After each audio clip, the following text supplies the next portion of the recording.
కలువరి సిలువలో నా కొరకు విరిగి నలిగి వ్రేలాడిన మా దేవా, మీరు చిందించిన రుధిరపు ధారలలో మా విమోచనను దాచి ఉంచినవాడా, మీకు లెక్కలేనన్ని స్తోత్రాలు స్తోత్రాలు స్తోత్రాలు వందనాలు చెల్లిస్తున్నానయ్యా. జీవంగల దేవా నీకు వందనాలు, జీవాధిపతి నీకు వందనాలు, పరిశుద్ధుడా నీకు వందనాలు, పరిపూర్ణుడా నీకు వందనాలు, మహిమ కలిగిన దేవా నీకు వందనాలు, మహోన్నతుడా నీకు వందనాలు, స్తోత్రాలు. ప్రభువా, నీ సన్నిధిలో సాగిల పడుతున్నాం, అంగీకరించండి. మమ్మలను మా కుటుంబాలను దయతో నింపండి. మీ దర్శనం మాకివ్వండి, మీ స్పర్శ మాకివ్వండి, మీ సమాధానం మాకివ్వండి, మీ సన్నిధిని ఓ ప్రభువా ప్రచురించే భాగ్యం మాకివ్వండి, మీ నామాన్ని ప్రకటించే భాగ్యం మాకివ్వండి ప్రభువా అంటూ కొద్ది నిమిషాలు దేవుని స్తుతిద్దామండి. స్తుతిద్దాం స్తుతిద్దాం స్తుతిద్దాం స్తుతిద్దాం. హల్లెలూయా. మీ వైపు చూస్తూ ఆదరణ పొందటానికి మమ్మల్ని సిద్ధపరచండి. మీ వైపు చూస్తూ ఉండగా మా అంతరంగాలలో గొప్ప సమాధానం నింపబడినట్లుగా మీరు కార్యాన్ని జరిగించండి ప్రభు అంటూ కొద్ది నిమిషాలు ప్రభుని స్తుతిద్దాం స్తుతిద్దాం. హల్లెలూయా హల్లెలూయా హల్లెలూయా. యేసయ్యా నీకు స్తోత్రం స్తోత్రం స్తోత్రం స్తోత్రం. కొద్ది నిమిషాలు అందరం కూడా నోరు తెరుద్దాం, ప్రభుని స్తుతిద్దామండి, స్తుతిద్దాం. హల్లెలూయా హల్లెలూయా హల్లెలూయా. నీవే మా సమాధానము నాయన, నీవే మా సంతోషము నాయన. నీ వైపునకు చూసినప్పుడే మా జీవితాల్లో వెలుగు కలుగుద్దయ్యా. మా తండ్రి, మా కొండవు నీవే, మా కోటవు నీవే, మా దుర్గము నీవే, మా ఆశ్రయపురము నీవే, మా ఆధారము నీవే. నీవే మాకు చాలిన దేవుడవు.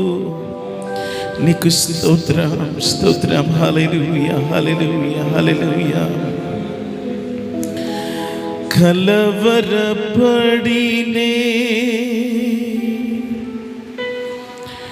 కుండలవై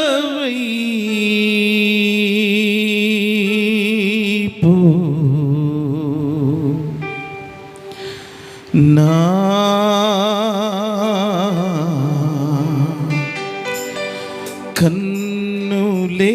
కన్నులెత్తుదునా,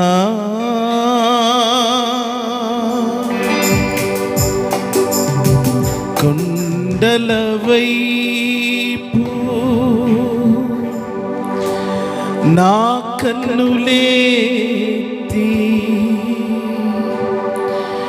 కొదువతో నేను కుమిలెదనా,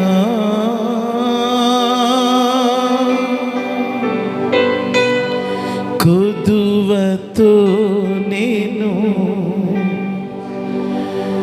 కుమిలెదనా.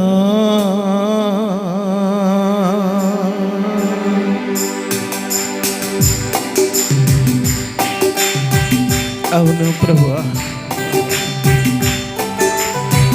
కొదువలన్నీ తీర్చగలిగిన నీ వైపు చూస్తూ, నీవు నడిపించే మార్గములో దిగులు, చింత, వేదన, ప్రతి భారము విడిచి నేను నడిచిపోవడానికి నాకు సహాయం చేయి. స్తోత్రం.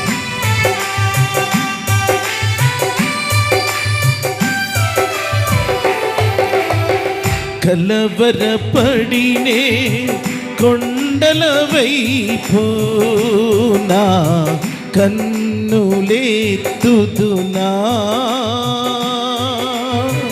కొండల వైపు నా కన్నులెత్తి కొదువతో నేను కుమిలెదనా, కొదువతో నేను కుమిలెదనా, కొదువతో నేను కుమిలెదనా, కొదువతో నేను కుమిలెదనా.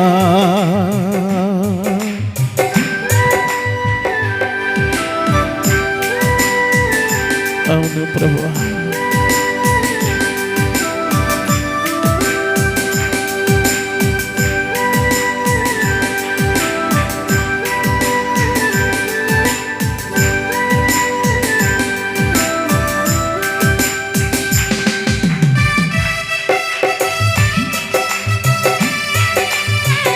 ఆత్మదాహము తీర్చే గొప్ప బండవు,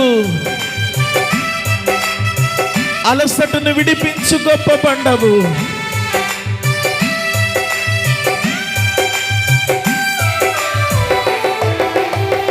నీవు నాకుండగా నీవే నాండగా,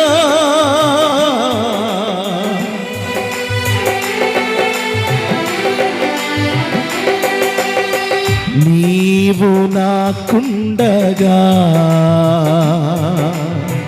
నీవే నాండగా,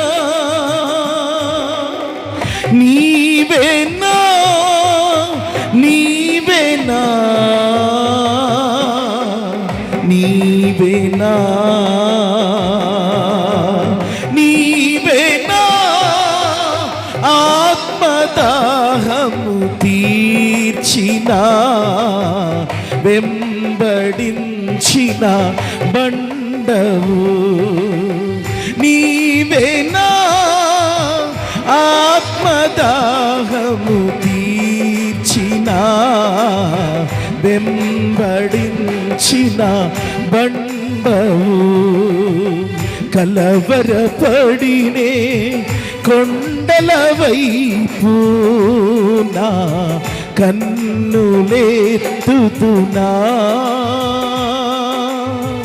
కొండల వైపు నా కన్నులెత్తి కొదువతో నేను కుమిలెదనా, కొదువతో నేను కుమిలెదనా, కొదువతో నేను కుమిలెదనా, కొదువతో నేను కుమిలెదనా.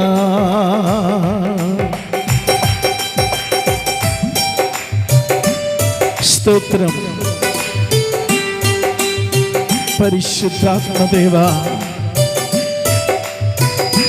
సకలము చేయగలిగిన నీ వైపే మా కన్నులెత్తే కృప మాకివ్వండి అయ్యా.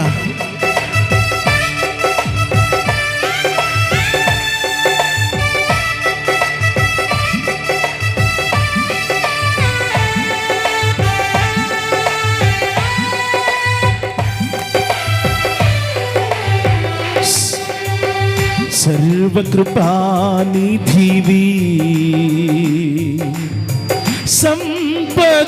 సంపదలగనివి,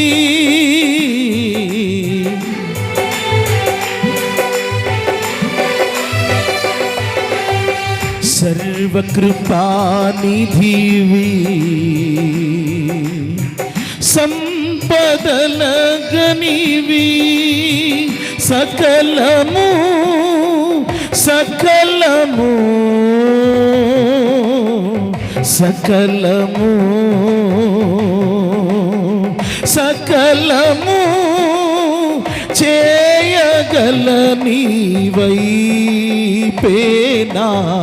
కన్నులెత్తి చూచెదా, సకలము చేయగల నీవైపేనా కన్నులెత్తి చూచెదా. కలవరపడినే కొండల వైపు నా కన్నులెత్తుదునా, కొండల వైపు నా కన్నులెత్తి కొదువతో నేను కుమిలెదనా, కొదువతో నేను కుమిలెదనా.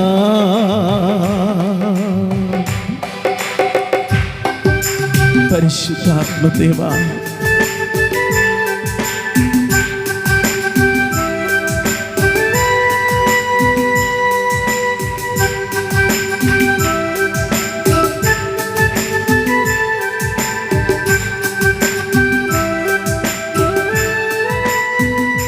నీ ముఖము వైపు చూచుచు పరవశించి నిన్ను ఆరాధించే భాగ్యం నిత్యము మాకు దయచేయండి అయ్యా. ఏ చీకటికి, ఏ గలిబిలికి, ఏ కలవరానికి చోటు లేకుండా నీ సన్నిధిని పంపండి అయ్యా. నిత్యము కదలని సీయోను కొండపై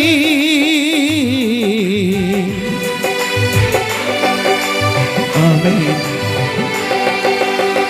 నిత్యము కదలని సీయోను కొండపై యేసయ్యా యేసయ్యా యేసయ్యా యేసయ్యా నీదు ముఖము చూచుచు పరవశించి పాడేనా. యేసయ్యా నీదు ముఖము చూచుచు పరవశించి పాడేనా.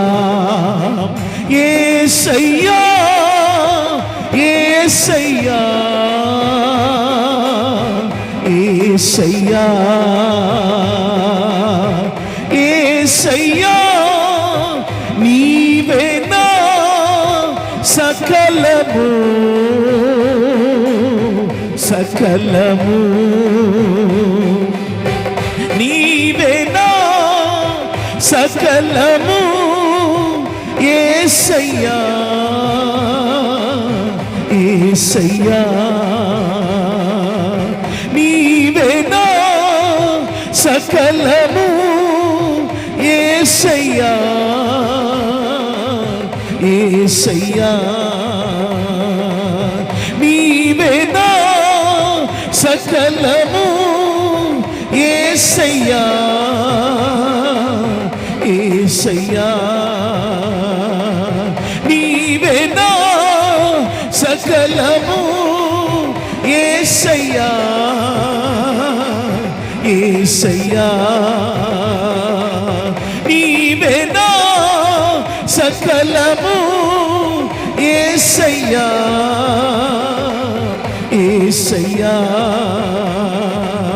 నీవేనా సకలము యేసయ్యా యేసయ్యా కలవరపడినే కొండల వైపు నా కన్నులెత్తుతున్నా.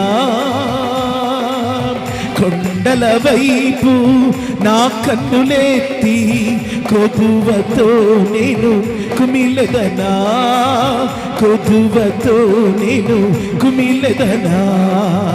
కొదువతో రబల శబలదిన బలకల బలదిన గ్లోరీ. కొదువతో నేను కుమిలెదనా. కొదువతో నేను కుమిలెదనా. నీవు నాకుండగా నీవే నాండగా. నీవు నాకుండగా నీవే నాండగా. నీవేనా నీవేనా నీవేనా నీవేనా ఆత్మదాహము తీర్చిన వెంబడించిన బండవు. నీవేనా ఆత్మదాహము తీర్చిన వెంబడించిన బండవు. నీవేనా ఆత్మదాహము తీర్చిన వెంబడించిన బండవు. సకలము చేయగల నీ వైపేనా కన్నులెత్తి చూచెదా. సకలము చేయగల నీ వైపేనా కన్నులెత్తి చూచెదా. యేసయ్యా నీదు ముఖము చూచుచు పరవశించి పాడేదా. యేసయ్యా శబలం. గ్లోరీ. దేవుని మహిమ మన మధ్యలో సంచరిస్తూ ఉన్నది. అందరూ రెక్క విప్పి చప్పట్లు కొడదాం, మనస్ఫూర్తిగా ఆరాధిద్దాం. పరవశించి పాడేదా. యేసయ్యా నీదు ముఖము చూచుచు పరవశించి పాడేదా. యేసయ్యా నీదు ముఖము చూచుచు పరవశించి పాడేదా. యేసయ్యా యేసయ్యా ఆరాధనా ఆరాధనా ఆరాధనా ఆరాధనా ఆరాధనా ఆరాధనా ఆరాధనా స్తుతి ఆరాధనా ఆరాధనా స్తుతి ఆరాధనా ఆరాధనా స్తుతి ఆరాధనా ఆరాధనా స్తుతి ఆరాధనా ఆరాధనా స్తుతి ఆరాధనా ఆరాధనా స్తుతి ఆరాధనా ఆరాధనా స్తుతి ఆరాధనా ఆరాధనా స్తుతి. మహిమ దిగి వస్తూ ఉన్నది. ఆయన సన్నిధిని మనం అనుభవిస్తూ ఉన్నాం. గ్లోరీ. ఆరాధనా స్తుతి ఆరాధనా ఆరాధనా స్తుతి ఆరాధనా ఆరాధనా స్తుతి ఆరాధనా ఆరాధనా స్తుతి ఆరాధనా ఆరాధనా స్తుతి ఆరాధనా ఆరాధనా స్తుతి ఆరాధనా ఆరాధనా స్తుతి ఆరాధనా ఆరాధనా స్తుతి ఆరాధనా ఆరాధనా స్తుతి ఆరాధనా ఆరాధనా స్తుతి ఆరాధనా ఆరాధనా స్తుతి ఆరాధనా ఆరాధనా స్తుతి ఆరాధనా ఆరాధనా స్తుతి ఆరాధనా ఆరాధనా స్తుతి ఆరాధనా ఆరాధనా స్తుతి ఆరాధనా ఆరాధనా స్తుతి.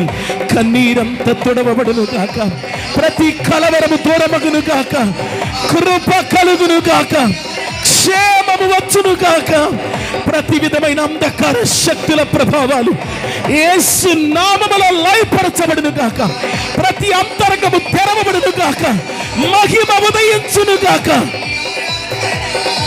ఆరాధనా స్తుతి ఆరాధనా ఆరాధనా స్తుతి ఆరాధనా ఆరాధనా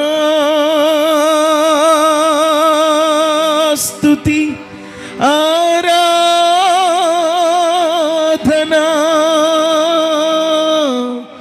ఆరాధనా స్తుతి ఆరాధనా.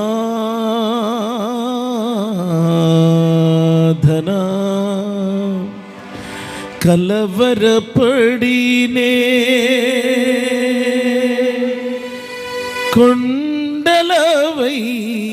కొండలవైపు నా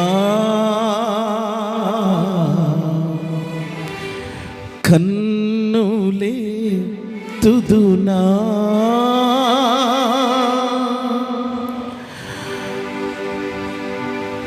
ఖడ్గదారి అయిన యేసయ్య మన ముందు నడుస్తూ ఉన్నాడు. రాజవస్త్రాలను ధరించి ఆయన మన ముందు అడుగులు వేస్తూ ఉన్నాడు. ఆయన మనతో ఉన్నాడు.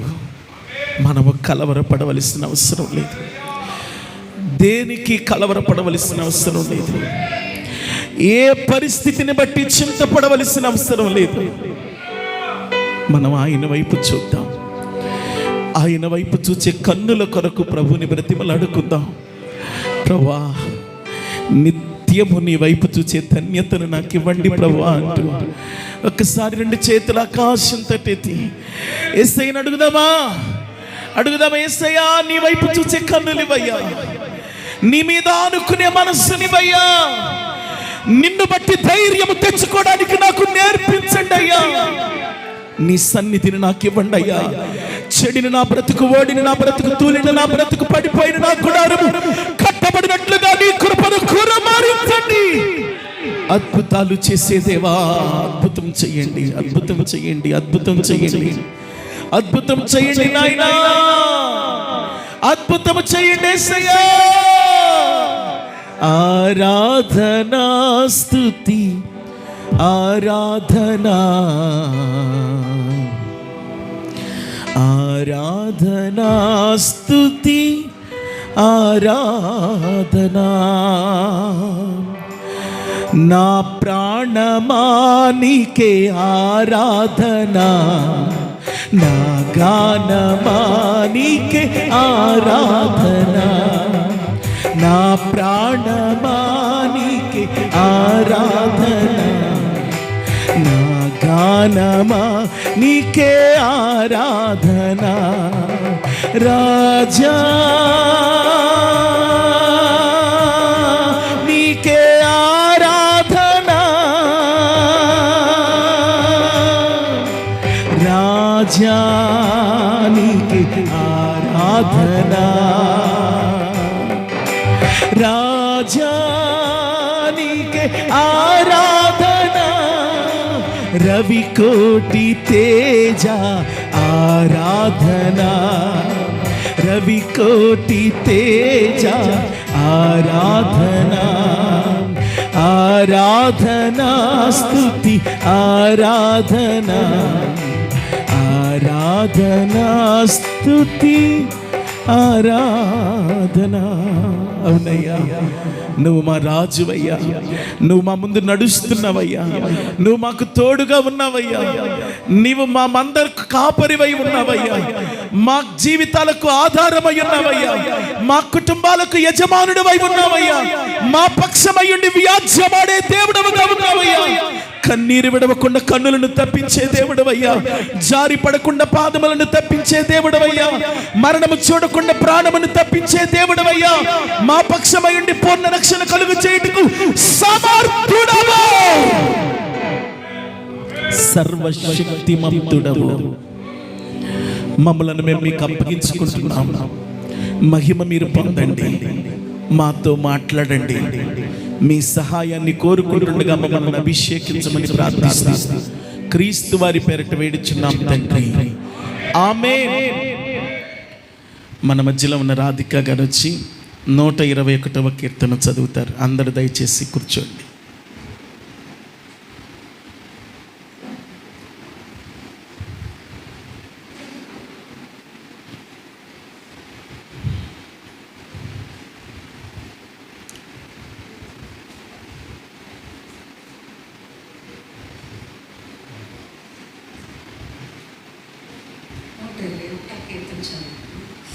కొండల తట్టు నా కన్నులు ఎత్తుచున్నాను, నాకు సహాయం ఎక్కడి నుండి వచ్చును?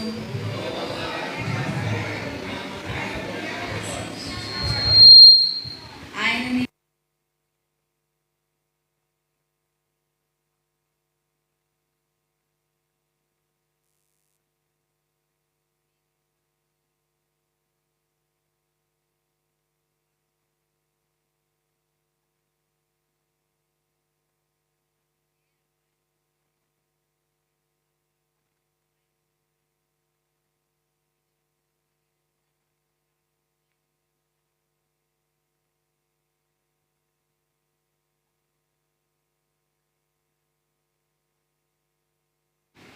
దేవునికి స్తోత్రం, హల్లెలూయా.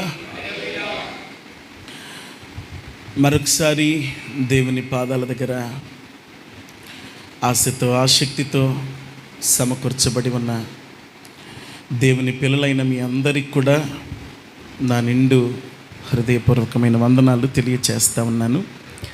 దేవునికి స్తోత్రం, హల్లెలూయా. దేవుని ప్రత్యేకమైన ప్రేమ మన ప్రాణాలను జీవంతో నింపి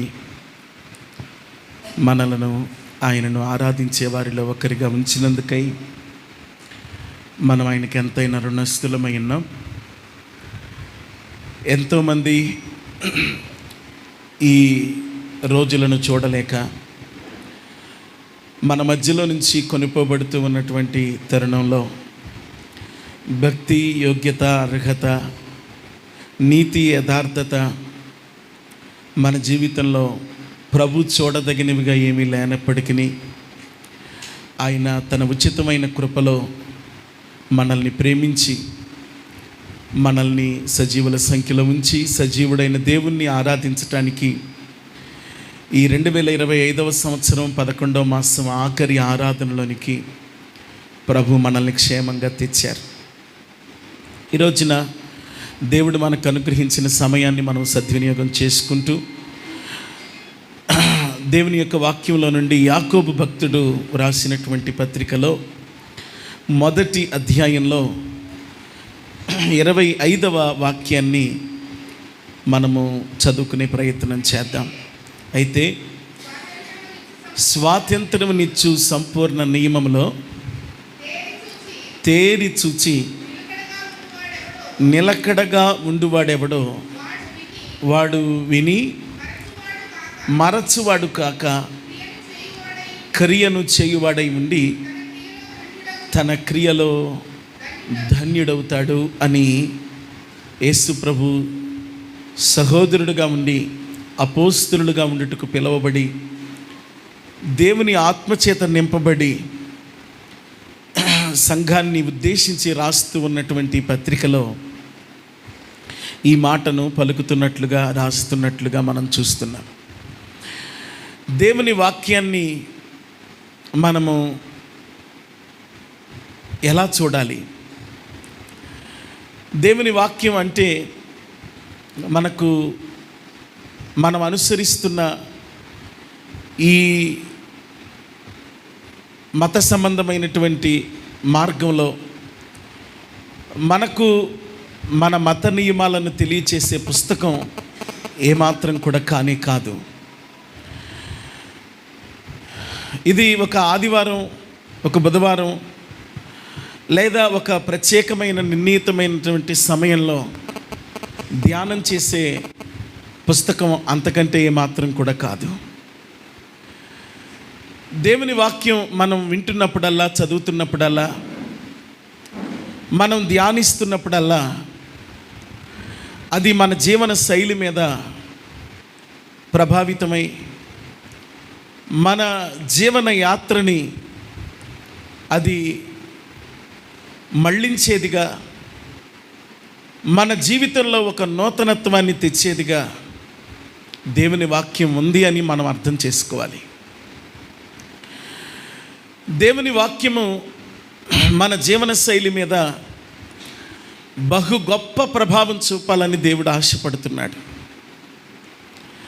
అంటే మనం ఎలా నడవాలో, ఎలా జీవించాలో, ఎలా నిర్ణయం తీసుకోవాలో, ఎలా మన బంధాలను, మన బ్రతుకును, మన సహవాసాన్ని, మన ఆత్మీయ స్థితిని కాపాడుకోవాలో దేవుని వాక్యం ఒక గొప్ప కొలబద్దగా ఉండి మన జీవితాలను నడిపించటానికి ప్రభు ఈ శ్రేష్టమైనటువంటి వాక్య పుస్తకాన్ని ప్రభు మనకిచ్చారు.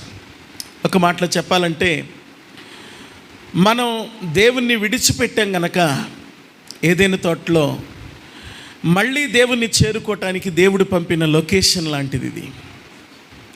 ఈ భూమి మీద మనం ఎక్కడికైనా వెళ్ళాలి అంటే, క్రొత్త చోటుకి వెళ్ళాలనుకుంటే లొకేషన్ సెండ్ చేయండి, మేము వస్తామంటాం. ఒకవేళ గూగుల్ లొకేషన్ని ఒక్కొక్కసారి తప్పు మార్గంలో తీసుకుని వెళ్ళవచ్చు. కానీ ఈ 66 పుస్తకాలు కలిగినటువంటి ఈ లొకేషన్ మానవుణ్ణి దేవుని దగ్గరకు చేర్చటంలో ఎప్పుడు విఫలమవ్వదు, ఎప్పుడు సిగ్నల్ని పోగొట్టుకోదు. ఈ లొకేషన్ని మనం అనుసరించడానికి మనం ప్రయత్నం చేయటం మాత్రమే కాదు, కానీ మనం మన జీవితంలో పరిపూర్ణమైనటువంటి సమర్పణ కలిగి ఉండవలసినటువంటి అవసరం ఉంది. ఈ వాక్యాన్ని చదువుతూ, ఈ వాక్యాన్ని వింటూ, ఈ వాక్యాన్ని ధ్యానిస్తూ మన జీవన శైలిలో మనం మార్పులు చేర్పులు చేసుకోకపోతే మనం అద్దంలో ముఖం చూసుకుని ఆ ముఖాన్ని అట్టే పెట్టుకున్నటువంటి వాళ్ళంగా ఉండిపోతామని దేవుని వాక్యం ఇక్కడ మాట్లాడుతూ ఉంది. మనం అద్దం చూసుకునేది ఎందుకు అనంటే, మన తల చెరిగిందేమో, పాపిడి సరిగా ఉందో లేదో, పౌడర్ ఎక్కువైందో తక్కువైందో, ముఖం మీద ఏమైనా సొల్లుసారికలు ఉన్నాయేమో, ముక్కులో పొక్కులు ఏమైనా వేలాడుతున్నాయేమో, కళ్ళల్లో పుసులు ఏమైనా దరిద్రంగా ఉన్నాయేమో చూసుకోవడానికి మనం అద్దం చూసుకుంటాం, అంతే కదండి రియల్గా మాట్లాడుకుంటే. కాబట్టి అద్దంలో ముక్కులో పొక్కులు ఉన్నాయో, లేకపోతే పౌడర్ ఎక్కువైందో, తలపాపిడి చెరిగిందో చూసుకుని ఆ పొక్కులను అలాగే ఉంచుకుని, ఆ తలను అలాగే ఉంచుకుని, ఆ ముఖాన్ని అలాగే ఉంచుకోవటం ఎలాంటిదో, దేవుని వాక్యాన్ని వింటూ గత జీవితాన్ని, ప్రాచీన స్వభావాన్ని అలాగే ఉంచుకోవటం కూడా అలాంటిదే అని దేవుని వాక్యం మాట్లాడుతూ ఉంది. మనల్ని మనం సరిచేసుకోవడానికి ప్రభు మనకు అవకాశం ఇచ్చినప్పుడు మనల్ని మనం దేవుని వాక్యపు లోతుల్లో మరి పాతుకుని ఒక నూతనమైన వ్యక్తులంగా తిరిగి లేవవలసినటువంటి వారమై ఉన్నామని దేవుని వాక్యం మనతో మాట్లాడుతూ ఉంది. చూడండి, దేవుని వాక్యం మనం చదువుతూ ఉన్నప్పుడు దేవుని వాక్యం మనతో ఏం మాట్లాడుతుంది అని అంటే, చూడండి, సామెతల పుస్తకం 1వ అధ్యాయం, దయచేసి కొన్ని విషయాలు మనం జ్ఞాపకం చేసుకునే ప్రయత్నం చేద్దాం. సామెతల పుస్తకం 1వ అధ్యాయం 23వ వాక్యం మనం చూద్దాం పిల్లరా. నా గర్దింపును విని తిరగండి, ఆలకించండి, నా ఆత్మను మీ మీద నేను కృమ్మరిస్తాను, నా ఉపదేశమును మీకు నేను తెలుపుతాను అంటున్నాడు. చాలా దేవునికి స్తోత్రం చెల్లిద్దాం గట్టిగా. నా వైపు తిరగండి అంటున్నాడు. దేవుని వాక్యమును వినాలి. విన్న మనం ఎక్కడ ఉన్నా సరే అక్కడి నుంచి మనం దేవుని వైపు తిరగాలి. ఇర్మియా గ్రంథం 4వ అధ్యాయం 1వ వాక్యం నుండి కొన్ని మాటలు చూసుకుంటే, ఒక గొప్ప పిలుపును అక్కడ ప్రభు దగ్గర నుండి మనం అందుకుంటాం. ఏమని చూడండి ఒకసారి. ఇర్మియా గ్రంథము 4వ అధ్యాయము 1 నుండి కొన్ని మాటలు. ఇదే యెహోవా వాక్కు, ఇశ్రాయేలు, నీవు తిరిగి రానుద్దేశిస్తే నా యొద్దకే రా అని ప్రభు పిలుస్తున్నట్లుగా మనం చూస్తున్నాం కదండి. దేవునికి స్తోత్రం చెల్లిద్దాం గట్టిగా గట్టిగా. హల్లెలూయా. దేవుని బిడ్డలారా గమనించండి, దేవుని వాక్యాన్ని మనం జ్ఞాపకం చేసుకుంటే యెషయా గ్రంథములో 1వ అధ్యాయంలో 2వ వాక్యాన్ని మనం చూస్తే, అమ్మ యెహోవా మాట్లాడుతున్నాడు. అమ్మ ఆకాశమా ఆలకించు, భూమి చెవియొగ్గు, నేను పిల్లలను పెంచి గొప్పవారిగా చేశాను, వారు నా మీద తిరగబడి ఉన్నారు.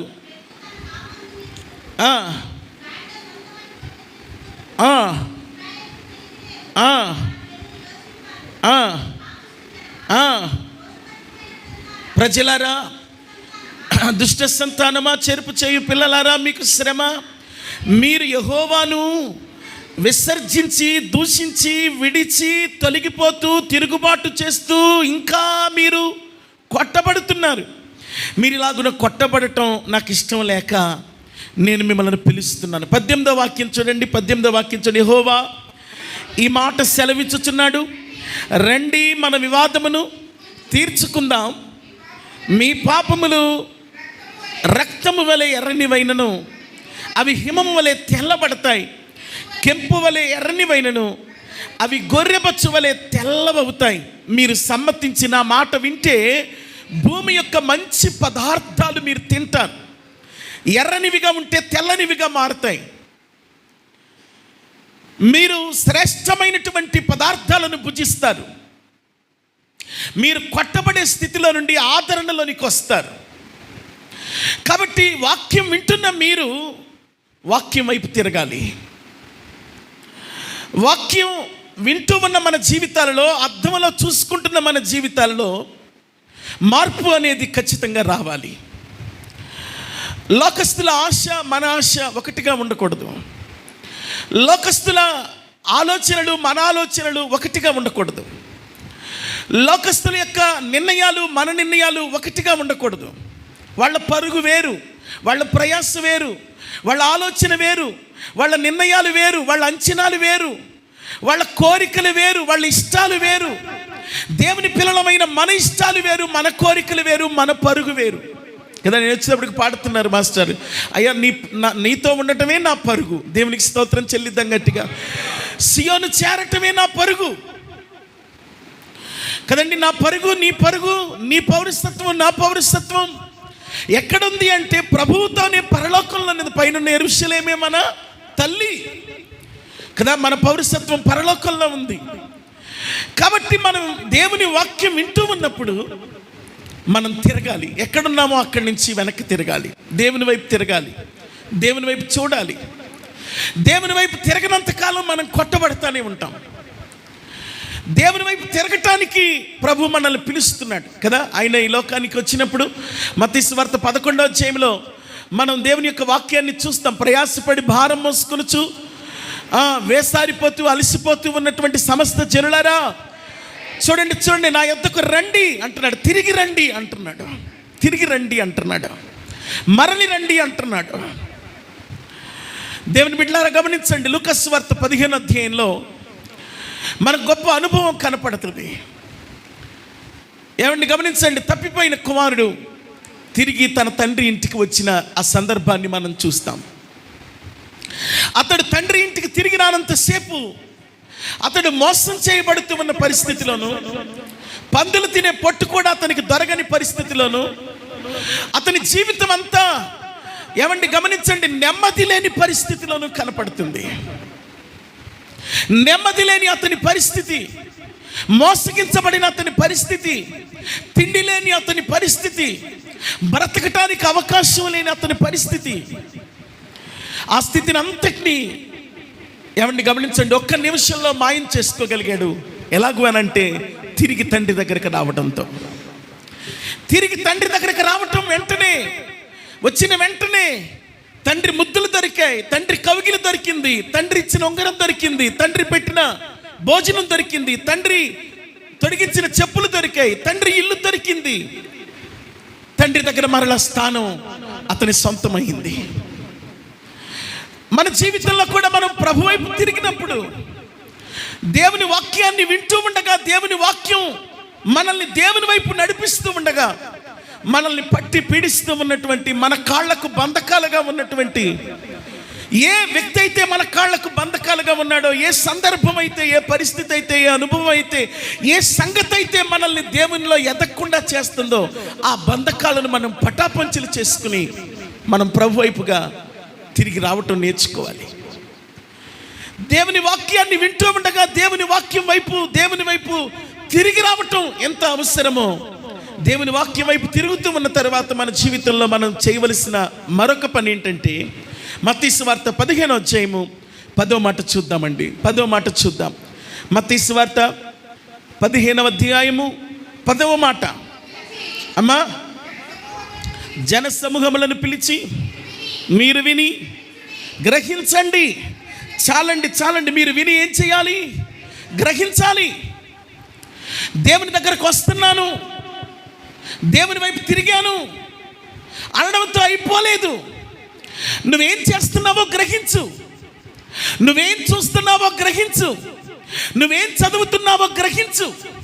దైవజనుడైన పిలుపు కందాకే దేశం నుంచి వచ్చిన ధానాగార అధిపతిని ప్రశ్నించిన మొదటి ప్రశ్న ఏంటంటే, నీవు చదువుతున్న దాన్ని గ్రహిస్తున్నావా అని అడిగాడు. ఈరోజు చాలామందికి గ్రహింపు లేదు. వారు ఎందుకు మాట్లాడుతున్నారో గ్రహింపు లేదు, వారు ఎందుకు మాట్లాడలేదో గ్రహింపు లేదు, వారు ఎందుకు తల ఎత్తుతున్నారో గ్రహింపు లేదు, వారు ఎందుకు తలదించుతున్నారో గ్రహింపు లేదు, వారు ఎందుకు దేవునికి దూరం అయిపోతున్నారో గ్రహింపు లేదు, వారు ఎందుకు దేవుని దగ్గరకు వస్తున్నారో వారికి గ్రహింపు లేదు. కానీ ఈ రోజున ఈ ఆరాధనలో దేవుడు చెప్తున్నారు, నువ్వు గ్రహించే మనస్తత్వం కలిగి ఉండాలి. గ్రహించు. నీ దేవుడు నిన్ను ఏం కోరుతున్నాడో గ్రహించు. నీ దేవుడు నిన్ను ఏమి ఆశిస్తున్నాడో గ్రహించు. నీ దేవుడు నువ్వు ఎలా ఉండాలనుకుంటున్నాడో గ్రహించు. నీ దేవుడు నీ పట్ల ఏ ప్రణాళిక కలిగి ఉన్నాడో నువ్వు గ్రహించు. దేవుని ప్రేమ ఎంత ఔన్నత్యం కలిగిందో నువ్వు గ్రహించు. దేవుని కరుణ, దేవుని వాత్సల్యత, దేవుని దయ నీ మీద ఎంతగా ఆయన పొడిగిస్తున్నాడో గ్రహించు. నువ్వు నడుస్తూ తడబడుతూ ఉన్న వ్యక్తి అయినప్పటికీ, మాట్లాడుతూ తిరగబడే వ్యక్తి అయినప్పటికీ, ఏమండి గమనించండి, కొనసాగుతూ కుట్టుబడుతున్న వ్యక్తివైనప్పటికీ, ఎన్నో నిర్ణయాలలో వెనకబడిన వ్యక్తివైనప్పటికీ, ఎన్నో తీర్మానాలలో ప్రభుని కనపరచలేని వ్యక్తివైనప్పటికీ, నీ సొంత ఆలోచనల వైపు నువ్వు పరుగులు తీస్తూ ఉన్న వ్యక్తివైనప్పటికీ, దేవుని పని విషయంలో, దేవుని రాజ్య స్థాపన విషయంలో, దేవుని ఏమండి సువార్తను ప్రకటించే విషయంలో నీకు అసలు ఏమాత్రం బాధ్యత లేకపోయినప్పటికీ, నిన్ను దేవుడు ప్రేమిస్తూ, నిన్ను దేవుడు ఉండనిస్తూ, నిన్ను దేవుడు అనుమతిస్తూ, అనుగ్రహిస్తూ, ఆశీర్వదిస్తూ, కాపాడుతూ, ఆయుష్ను పెంచుతూ వస్తున్నాడు అని అంటే నువ్వు దీన్ని ఎందుకు గ్రహించట్లేదు? ఎంతకాలం గ్రహించకుండా ఉంటావు? ఈ రోజున దేవుని వాక్యం మనతో మాట్లాడుతూ ఉంది. నా వాక్యాన్ని వినండి, నా వైపు తిరగండి, నేను చెప్పేదాన్ని మీరు గ్రహించండి అని ప్రభు చెప్తున్నారు. అంత మాత్రమే కాదండి, చూడండి సామెతల గ్రంథం 19వ అధ్యాయం 20వ మాట చూద్దాము పిల్లారా. 20వ మాట చూద్దాం. సామెతల గ్రంథం 19వ అధ్యాయం 20వ మాట దయచేసి చూద్దాం. అమ్మా, నీవు ముందు జ్ఞానవంతుడవై ఆలోచనను విని, నా వాక్యమును విని, నా ఉపదేశమును విని, నా ఉపదేశాన్ని, నా వాక్యాన్ని, నా ఆలోచనను నువ్వు అంగీకరించు, నువ్వు ఒప్పుకో. నీవు బలహీనుడవని ఒప్పుకో, నీ దేవుడు బలవంతుడని ఒప్పుకో, నీవు పాపివని ఒప్పుకో, నీ దేవుడు పరిశుద్ధుడని ఒప్పుకో, నువ్వు తడబడుతున్నావని ఒప్పుకో, ఆయన స్థిరమైన ప్రేమ చూపిస్తున్నాడని ఒప్పుకో, నువ్వు ఇంతవరకు నడిచిన నడత కరెక్ట్ కాదని ఒప్పుకో, నువ్వు నడవబోతున్న నడక ఆయనతో నడవబోతున్నాను అని ఒప్పుకో. ప్రభువా నీతో ఉంటాను ఇక మీదట అని ఒప్పుకో. అంగీకరించకుండా ఎంతకాలం దాగుతావు? అంగీకరించకుండా వాక్యాన్ని ఒప్పుకోకుండా, వాక్యాన్ని నీ జీవితంలో నువ్వు అనుసరించకుండా, వాక్యాన్ని నీ జీవితంలో నీ ఒక కప్పుగా తొడుక్కోకుండా ఎంతకాలం లోకపు ముసుగులని ఉండాలని ప్రయత్నం చేస్తావు? కనుక ఈరోజు నా మాటలు వినాలి, రెండవది నా వైపు తిరగాలి, మూడవది నా వాక్యాన్ని గ్రహించాలి, మూడవది నా వాక్యాన్ని అంగీకరించాలి. నాలుగవది చూడండి, దేవుని యొక్క వాక్యాన్ని మనం జ్ఞాపకం చేసుకుంటే సామెతల గ్రంథము 23వ అధ్యాయము 19వ మాట చూద్దాము పిల్లారా. 23:19. అమ్మా, నా కుమారుడా, నా కుమార్తె, నీవు నా మాటలను విని జ్ఞానం తెచ్చుకో. నీ హృదయాన్ని, అబ్బా ఎంత చక్కటి మాట అండి, జ్ఞానాన్ని తెచ్చుకుని, నా మాటలు వినటం ద్వారా వచ్చిన జ్ఞానాన్ని నీలో నింపుకుని నీ హృదయాన్ని యథార్థమైన మార్గంలో నడిపించుకో, చక్కగా నడిపించుకో. రెండు చేతులు ఎత్తి దేవునికి స్తోత్రం చెల్లిద్దాం. దేవుని వాక్యాన్ని వినటం, దేవుని వైపు తిరగటం, దేవుని వాక్యాన్ని గ్రహించటం, దేవుని వాక్యాన్ని అంగీకరించటం, ఇవి జరుగుతూ దేవుని వాక్య సంబంధమైన జ్ఞానముతో మనం నింపబడి మన మార్గాలను మనం చక్కబెట్టుకోవాలట. దేవుని బిడ్డలారా గమనించండి, ప్రభు చెప్తున్నారు మీరు చక్కబెట్టుకోండి అంటున్నారు. మనము చక్కబెట్టుకోవటం అనేది అవసరం. మన ఆరాధన జీవితాన్ని చక్కబెట్టుకోవాలి, మన విశ్వాస జీవితాన్ని చక్కబెట్టుకోవాలి, మన తలంపులను మనం చక్కబెట్టుకోవాలి, మన కుటుంబాలను మనం చక్కబెట్టుకోవాలి, మన సాక్ష్యాన్ని మనం చక్కబెట్టుకోవాలి, మన ఉద్యోగం, మన వ్యాపారం, మన తలంపులు, మన ఆలోచనలు, మనం కలిగి ఉన్నది, మనం కలిగి ఉండబోతున్నది, మనం ఆశిస్తున్నది, మనం పొందుకున్నది, మనం పొందుకోబోతున్నది, వీటన్నిటి విషయంలో కూడా మనల్ని మనం చక్కబెట్టుకోవాలి.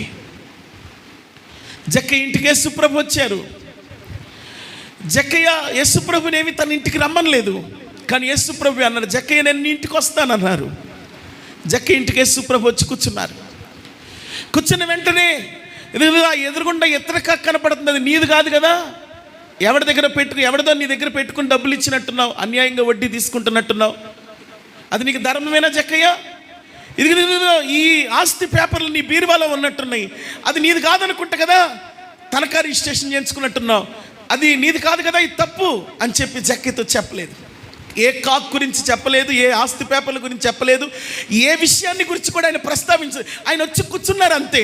వెంటనే జక్కయ్య చక్కబరుచుకోవటం మొదలుపెట్టాడు. ఈ రోజున జక్కయ్య లాంటి వాళ్ళం, జక్కయ్య కంటే హీనమైన వాళ్ళం మన ఇంటికి కూడా ప్రభు మనం పిలవకుండానే వచ్చాడు. 2 చేతులెత్తి దేవునికి స్తోత్రం చెల్లిద్దాం.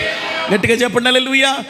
ఎంత ప్రేమో ఆయనకి మన మీద, ఎంత ప్రేమో, ఎంత అభిమానమో, ఎంత ఇష్టమో మనం అంటే ఆయనకి కదండి. ఎంత మంచి దేవుడవయ్యా, నీవెంత మంచి దేవుడవేసయ్యా, చింతలన్నీ తీరేనయ్యా నిన్ను చేరగా, నాకెంత మంచి దేవుడవేసయ్యా, నా చింతలన్నీ తీరేనయ్యా నిన్ను చేరగా, ఎంత మంచి దేవుడవేసయ్యా, ఎంత మంచి దేవుడవయ్యా, నాకెంత మంచి దేవుడవేసయ్యా, చింతలన్నీ తీరేనయ్యా నిన్ను చేరగా, ఎంత మంచి దేవుడవేసయ్యా, నా చింతలన్నీ తీరేనయ్యా నిన్ను చేరగా, ఎంత మంచి. అందరం పాడదాం, చెప్పండి కొడదాం. ఘోర పాపినైనా నేను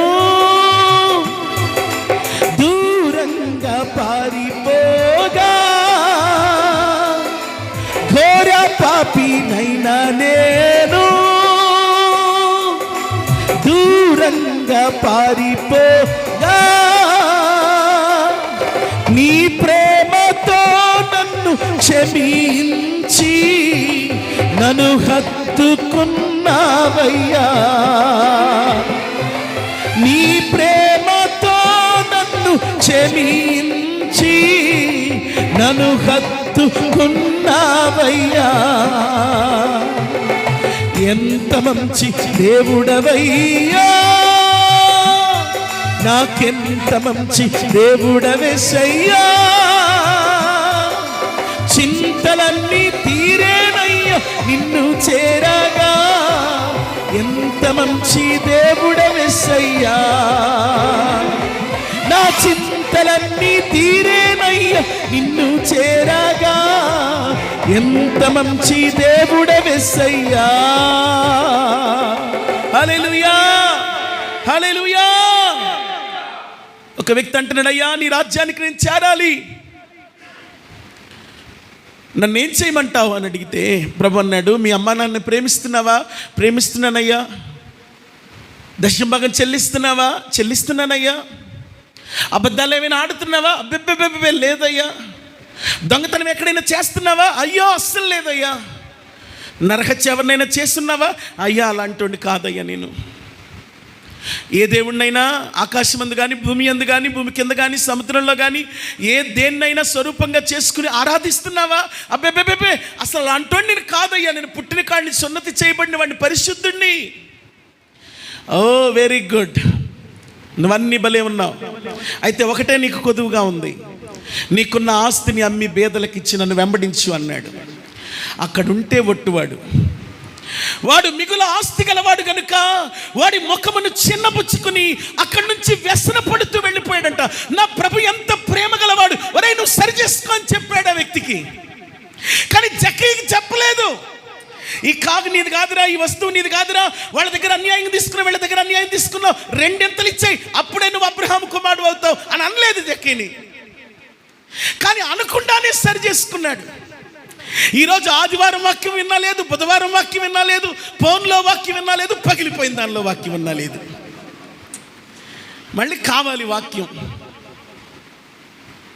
దేవునికి స్తోత్రం చెప్పండి గట్టిగా.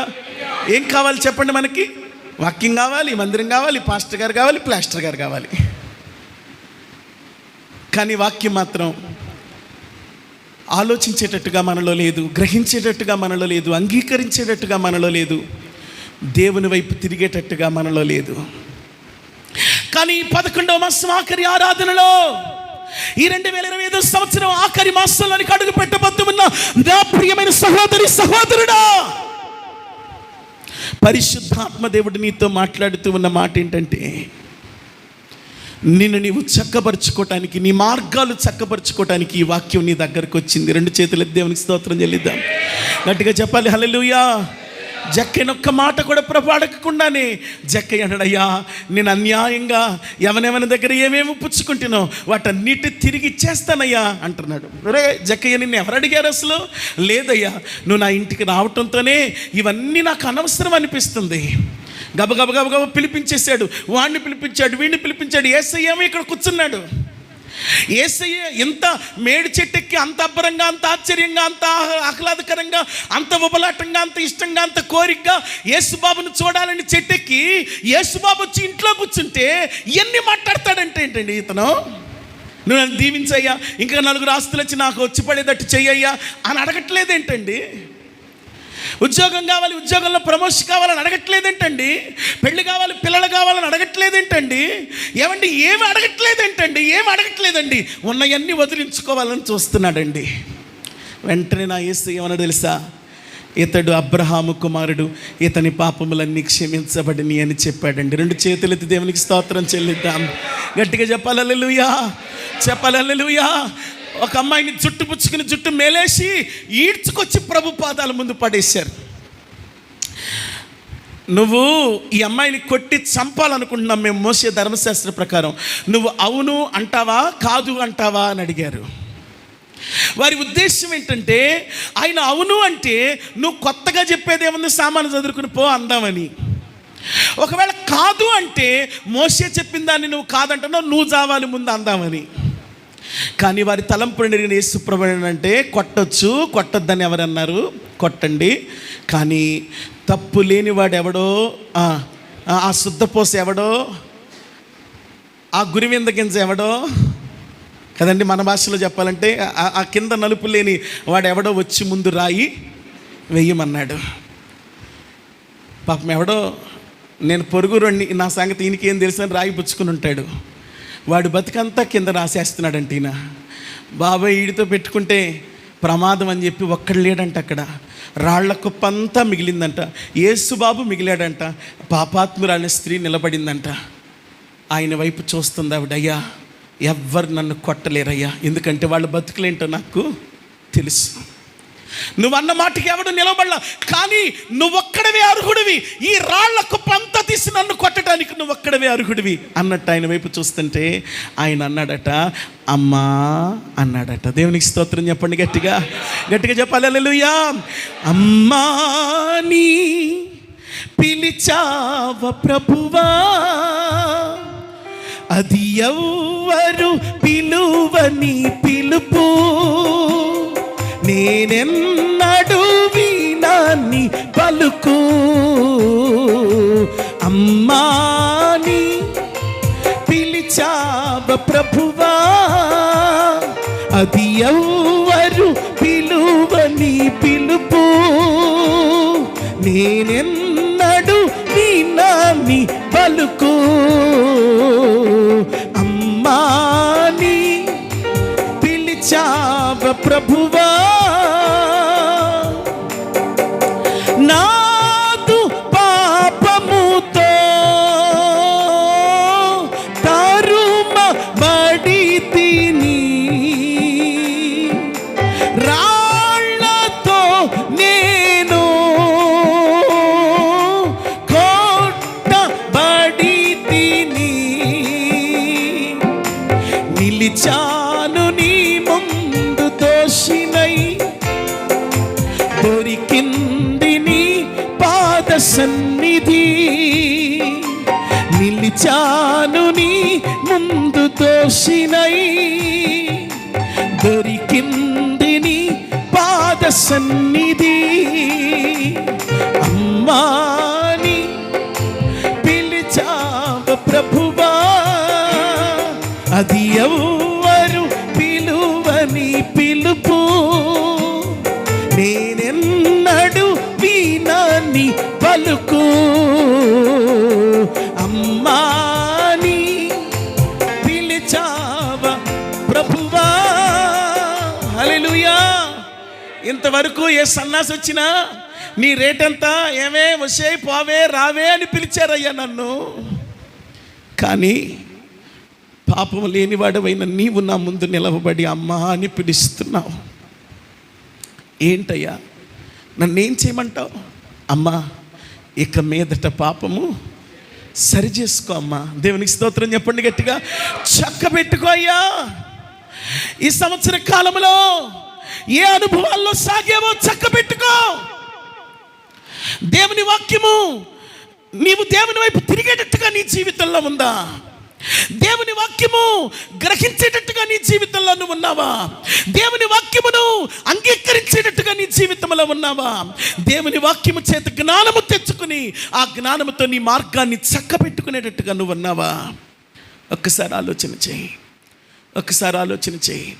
వాక్యం పట్ల మన వైఖరి ఏంటి?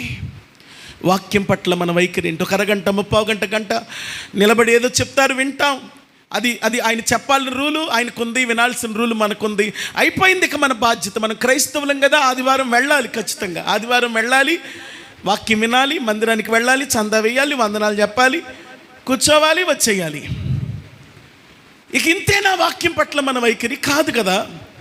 వాక్యం ఏమంటుంది? వినమంటుంది. వాక్యం ఏమంటుంది? తిరగమంటుంది. వాక్యం ఏమంటుంది?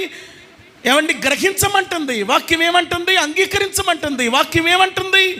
జ్ఞానము తెచ్చుకుని జీవితాన్ని చక్కబెట్టుకో అంటుంది. 2 చేతులెత్తి దేవునికి స్తోత్రం చెప్తారా? కొంచెం గట్టిగా స్తోత్రం చెల్లిస్తారా? గట్టిగా హల్లెలూయా చెప్పాలి. హల్లెలూయా. దేవుని బిడ్డలారా గమనించండి, మనము వాక్యాన్ని ఈ కోణంలో మనం చూడగలిగితే వాక్యం మన జీవితంలో మేలుగా ఉంటుందండి. 81వ కీర్తన 8వ మాట చూద్దామండి.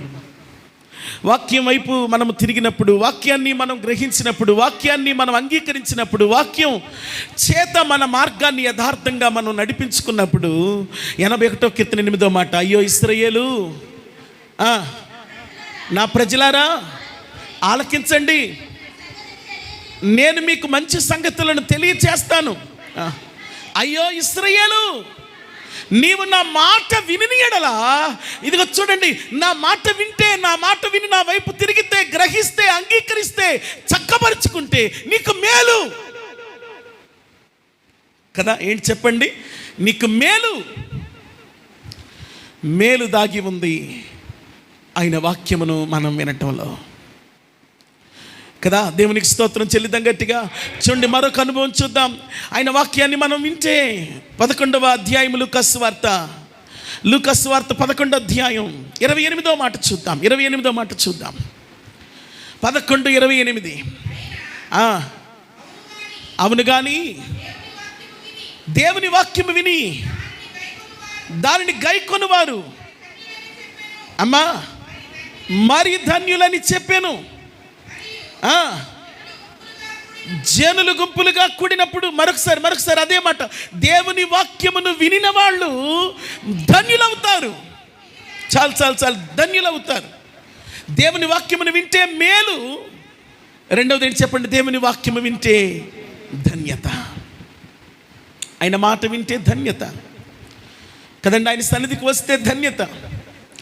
ఎవరి అతిక్రమములు పరిహరించబడును, ఎవరి పాపములు మన్నించబడును.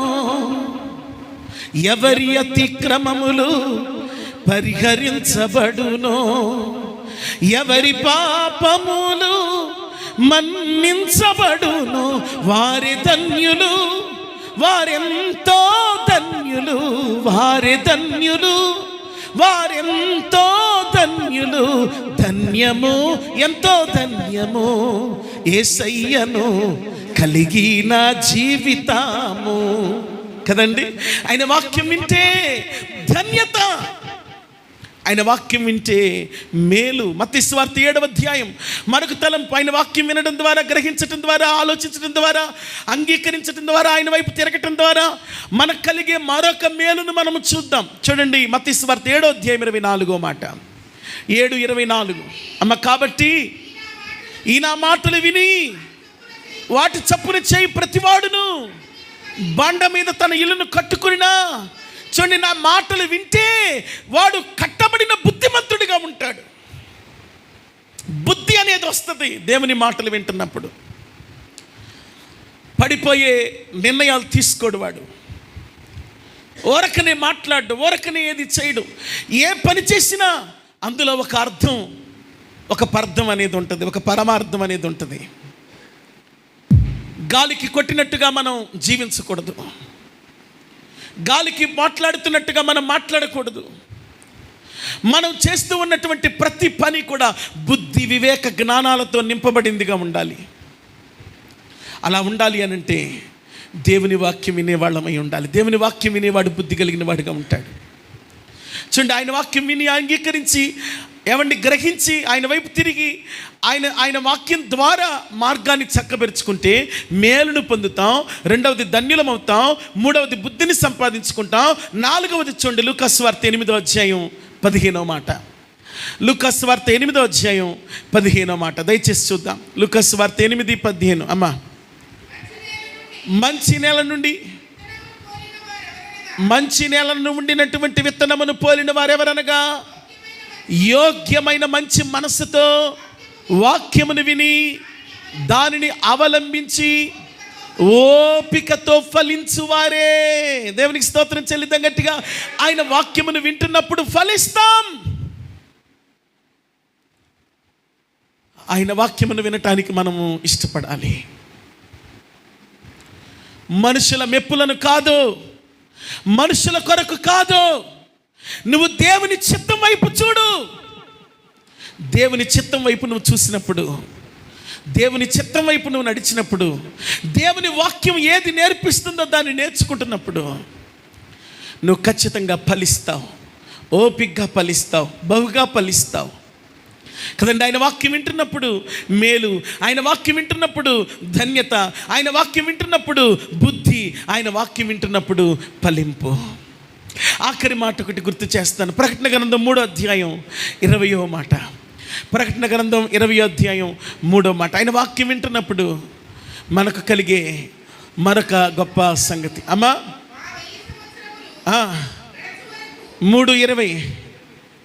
3:20 ప్రకటన గ్రంథం 3వ అధ్యాయం 20వ మాట. నేను తలుపు నద్ద నిలుచుండి తట్టుచూ ఉన్నాను. ఎవడైనా సరే నేను చెప్పినటువంటి ఈ మాటలన్నిటినీ విని జాగ్రత్తగా ఆలోచించి గ్రహించి అర్థం చేసుకుని జ్ఞానాన్ని సంపాదించుకుని నా వైపు తిరిగి జీవితాన్ని చక్కబెరుచుకుంటే నేను వాడితోనూ వాడు నాతోనూ కూర్చుని భోజనం చేస్తాము అంటే అర్థం ఏంటంటే భోజనం ద్వారా సంతృప్తి కలుగుతుంది. కేజీ బంగారం ఇస్తే చాలంటాడా? 2 ఎకరాల పొలం ఇస్తే చాలంటారా? 2 మరకాల వజ్రాలు పోస్తే చాలంటారా?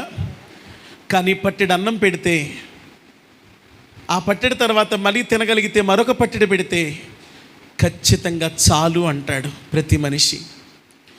దేవునితో కలిసి భోజనం చేస్తామంట అంటే ఆయన మాట వింటే సంతృప్తితో మనము జీవిస్తాం. 2 చేతులెత్తి దేవునికి స్తోత్రం చెల్లిద్దాం. గట్టిగా చెప్పండి హల్లెలూయా. దేవుని బిడ్డలారా గమనించండి, దేవుని వాక్యం పట్ల మన వైఖరి ఏంటి అనే దాన్ని మనం ఆలోచిస్తూ వస్తున్నాం. ఆయన వాక్యం వింటున్నామా? మొదటి విషయం. రెండోది ఏం చెప్పాను? ఆయన వైపు తిరుగుతున్నామా? రెండో విషయం. మూడో విషయం ఏం చెప్పాను? ఆయన వాక్యాన్ని గ్రహిస్తున్నామా? ఏమండి? నాలుగో విషయం ఏం చెప్పాను? ఆయన వాక్యాన్ని అంగీకరిస్తున్నామా? ఐదో విషయం ఏం చెప్పాను? ఆయన వాక్యం వింటూ ఉన్నప్పుడు జ్ఞానం తెచ్చుకుని జీవితాన్ని చక్కబెట్టుకుంటున్నామా? ఒకవేళ ఈ పనులు మనలో క్రమంగా జరిగితే మనం మేలును పొందుతాం. రెండవది ఏంటి చెప్పండి? మనం ధన్యులం అవుతాం. మూడవది ఏంటి చెప్పండి? మనం బుద్ధి కలిగిన వారం అవుతాం. నాలుగోది ఏంటి చెప్పండి? మనం ఓపికగా ఫలిస్తాం. ఐదోది ఏంటి చెప్పండి? అమ్మా, సంతృప్తి కలిగి జీవిస్తాం. 10 సంగతులు మీ ముందు పెట్టాను నేను. దేవునికి స్తోత్రం చెల్లిద్దాం. గట్టిగా చెప్పండి హల్లెలూయా. దేవుని బిడ్డలారా గమనించండి, చాలా సందర్భాలలో మనం దేవుని వాక్యాన్ని వింటూ కూడా అలసిపోతూ ఉంటాం, వేసారిపోతూ ఉంటాం, అవిశ్వాసులంగా ఉంటాం. దేవుని యొక్క వాక్యపు శక్తిని మన జీవితంలో సమస్య వచ్చినప్పుడు, శ్రమ వచ్చినప్పుడు మనం అప్లై చేసుకోలేను. ఎందుకంటే వాక్యం అర్థం కాలేదు మనకి.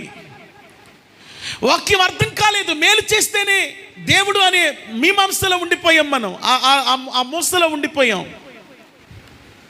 మన జీవితంలో ఏదైనా నష్టం జరిగితే, మన జీవితంలో ఏదైనా ఆలస్యం జరిగితే, మన జీవితంలో ఏదైనా తేడా పాడాలు వస్తే మన మూడు, మన మాట, మన ప్రవర్తన మారిపోతుంది వెంటనే. కారణం ఏంటంటే వాక్యం మనకు అర్థం కాలేదు. వాక్యానికి విరుద్ధంగా మనం ఉన్నాం, వాక్యానికి వ్యతిరేకంగా మనం ఉన్నాం, వాక్యానికి మనం అసలు అనుసంధానంగా లేము. వాక్యం మన గుండెల్లోనికి వెళ్ళలేదు. మన మందిరానికి వెళ్ళాం, వందనాలు చెప్పాం, చందా వేసాం, వాక్యం విన్నాం, వచ్చేసాం, అంతేగాని వాక్యం యొక్క గ్రహింపులోనికి మనం వెళ్ళలేదు. దేవుని బిడ్డలారా గమనించండి, మానవ జీవితం ఆయన చేతిలో ఉంది. ఆయన దాన్ని నడిపిస్తున్నాడు. ఆయన చేతిలో ఉన్న మన జీవితం చక్కగా నడవాలంటే ఆయన వాక్యం అనే కొలబద్ద మన జీవితంలో ఎప్పుడూ ఉండాలి. రెండు చేతులు ఎత్తి దేవునికి స్తోత్రం చెల్లిద్దాం. గట్టిగా చెప్పాలి హల్లెలూయా. రోగాలు అంటారా, సమస్యలు అంటారా, శ్రమలు అంటారా, ఆలస్యాలు అంటారా, ఇరుకులు అంటారా, ఇబ్బందులు అంటారా, కష్టాలు అంటారా, సైతాను పోరాటాలు అంటారా, ఇవి ఎప్పుడూ ఉంటాయి మన జీవితంలో. చచ్చిపోయిన లాజరును లేపాడు ప్రభు. మళ్ళీ లాజరు చచ్చిపోయాడా లేదా? 15 సంవత్సరాలు ఆయుష్ ఇస్తానని బ్రతికించాడు హిజ్కియాని, మళ్ళీ చచ్చిపోయాడా లేదా? తబిత బ్రతికింది, చచ్చిపోయిందా లేదా? దేవుని బిడ్డలారా, షూనేమిరాల కొడుకు బ్రతికాడు, చచ్చిపోయాడా లేదా? వెధవరాలి కుమారుడు బ్రతికాడు ఏలియా చేతిలో, మళ్ళీ చచ్చిపోయాడా లేదా? ఈ లోకంలో మరణాన్ని జయించడం కంటే గొప్ప సంగతి ఏముంది? కానీ ఆ సంగతి కూడా తాత్కాలికమైపోయింది చరిత్రలో. కానీ భవిష్యత్తులోనైనా చరిత్రలోనైనా ఒక్కటే గొప్ప విషయం ఏంటంటే, నేను దేవుని చిత్త ప్రకారంగా నడుస్తున్నాను అనే సంతృప్తి కలిగి ఉండడం, అది గొప్ప విషయం. మనము దేవుని చిత్తాన్ని ప్రతి మలుపులోనూ అర్థం చేసుకోవాలి. ఎలీషా అంటేనే అద్భుతాల పరంపర, ఎలీషా అంటేనే అద్భుతాలు కదండి. ఎప్పుడైతే ఏలియా భుజం మీద నుండి దుప్పటి చెంగు పడిందో, ఆ క్షణం నుంచి ఆ దుప్పటిని పట్టుకుని యొర్దాను ఒక దెబ్బేస్తే యొర్దాను 2 పాయలైపోయింది. ఏలియా శిష్యులందరూ ఈ సంగతిని చూసి ఎలీషాను వెంబడించారు. ఆ ఊరిలోనికి వెళ్ళగానే ఆ ఊరి నీళ్లు ఉప్పుగా ఉన్నాయని, పనికి రాకుండా ఉన్నాయని ఆ ఊరి నీళ్ళనన్నిటిని ఏం చేశాడు? మధురంగా మార్చేశాడు ప్రార్థన చేసి. ప్రవక్తల శిష్యులందరూ భోజనం చేయటానికి కూర్చునుంటే ఆ కూర కుండలో విషం కలిసిందని తెలిసిన వెంటనే గమనించండి, ఇంతకుముందేమో ఉప్పేసి ఆ నీళ్లను అక్షయపరిచి, ఇక్కడేమో పిండేసి ఈ కూరని ఆహార పదార్థంగా మార్చాడు. ఏ ఇంట్లో అయితే అతనికి ఆశ్రయం ఇచ్చారో ఆ ఇంటి వారి కడుపు పండలేదని మరలా వచ్చే సంవత్సరం ఈ రోజు కల్లా నీ కడుపు పండుద్ది పో అన్నాడు. ఏ కడుపు అయితే పండి ఆ కడుపులో నుండి పుట్టిన పిల్లాడు పైకెదిగి పెద్దోడైన తర్వాత అనుకోకుండా చచ్చిపోతే ఆ కుమారుడి దగ్గరకు వచ్చి తన్ను తాను చాచుకుని ఆ కుమారుడిని బ్రతికించాడు. ఏలియా 7 అద్భుతాలు చేస్తే ఎలీషా 14 అద్భుతాలు చేశాడు. కానీ ఇన్ని అద్భుతాల పరంపరగా ఉన్న ఎలీషా ఆఖరిగా మరణ రోగము చేత పీడించబడ్డాడని దేవుని వాక్యం చెప్తుంది. అవును కదండి. దేని చేత పీడించబడ్డాడు చూడండి. 2వ రాజుల గ్రంథము 13వ అధ్యాయము 14వ మాట. రాజుల 2వ గ్రంథము. అంతట ఎలీషా, ఏ రోగం అండి? అందరు చెప్పండి, ఏ రోగం? ఎందుకు రోగం రావాలి? ఏ దేవుడు విడిచిపెట్టేశాడా ఎలీషాని?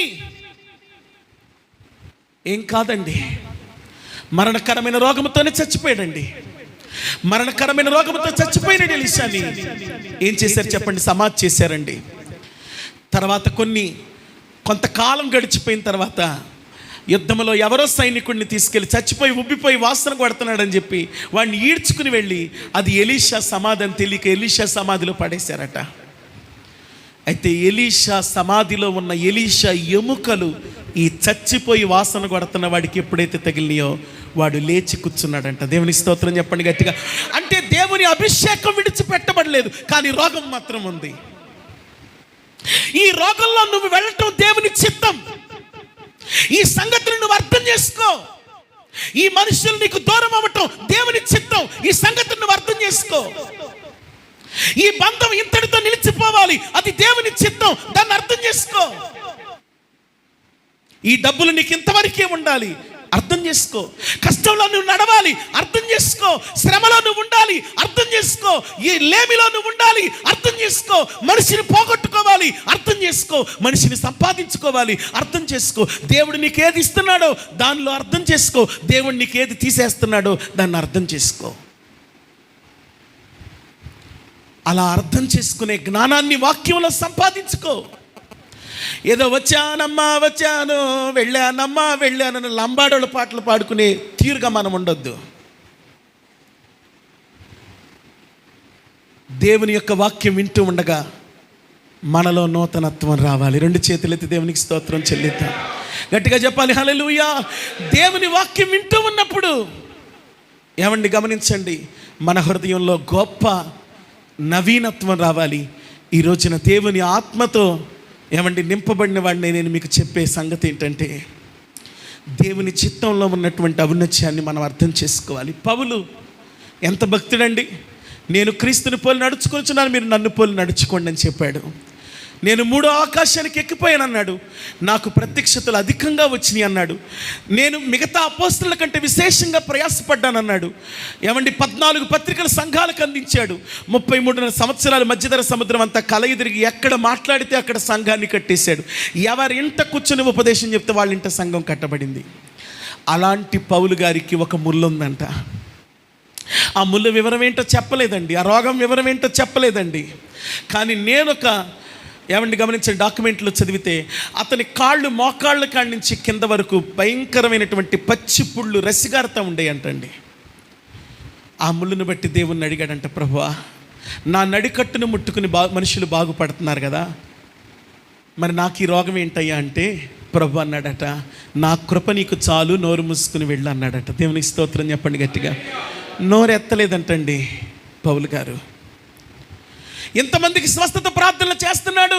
తిమోతితో ఒక మాట అంటే, నాయనా అప్పుడప్పుడు నీకు కలిగే జబ్బు విషయంలో కొంచెం ద్రాక్షారసం తాగుతూ ముందుగా అది తీసుకో అంటున్నాడు. ఈ మాటను ఉపయోగించుకుని కొంతమంది చెలరేగిపోతారంటలేండి, అది వేరే విషయం. నేను ఈ పదం ఎందుకు ఎత్తానంటే, జబ్బు నిమిత్తం అన్నాడు. అంటే ఇంత పెద్ద పౌలు గారి పక్కన ఉన్నటువంటి తిమోతి గారికి జబ్బు రావటం ఏంటండి? ఏమైపోయాడండి దేవుడు? లేదండి, జబ్బును అనుమతించాడు, దాన్ని మౌనంగా సహించాలి. ఇన్ని అద్భుతాలు చేసిన ఎలీషా మరణకరమైన రోగంతో ఉన్నాడు, దాన్ని అర్థం చేసుకోవాలి.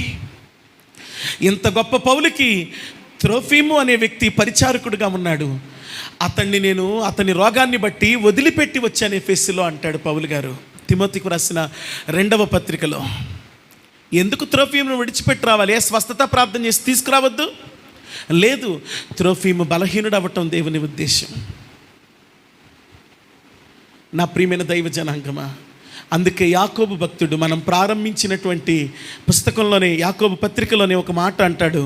ఏమంటాడంటే 4వ అధ్యాయం 15వ వచనంలో, మనం ఏది చేసినా దేవుని చిత్తమైతే అది చేస్తాము, ఇది చేస్తాము అని మనం చెప్పుకోవాలి అంటాడు. దేవునికి స్తోత్రం చెల్లిద్దాం గట్టిగా. గట్టిగా చెప్పండి హల్లెలూయా.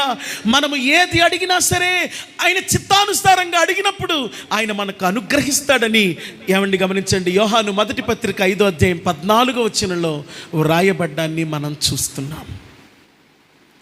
కనుక ఇది నన్ను మనవి చేస్తున్నాను, మన జీవితంలో దేవుని పట్ల అవగాహన లేక అపార్థం చేసుకుని దేవుని ప్రేమని మనం ఒకవేళ తక్కువ చేసి చులకన చేసి దేవుడు విడిచిపెట్టాడని, దేవుడు మర్చిపోయాడని, దేవుడు ఆలస్యం చేశాడని, దేవుడు ముందొచ్చాడని అలా అనేక రకాలైనటువంటి వ్యాఖ్యలేమైనా దేవుని మీద చేస్తున్నామేమో. లేదు, వద్దు, అలా చేయొద్దు. దేవుని అర్థం చేసుకుని, దేవుని వాక్యాన్ని అర్థం చేసుకుని, దేవుని వైపు తిరిగి, దేవుని వాక్యాన్ని గ్రహించి, దేవుని వాక్యాన్ని అంగీకరించి, దేవుని వాక్యం వల్ల వచ్చిన జ్ఞానంతో జీవితాన్ని చక్కబెట్టుకుని మేలును పొంది ధన్యులమయ్యి బుద్ధిమంతులమయ్యి తర్వాత మాట ఏంటి చెప్పండి అమ్మా? సంతృప్తి. లేదా 5 విషయాలు చెప్పినట్టున్నాను కదా.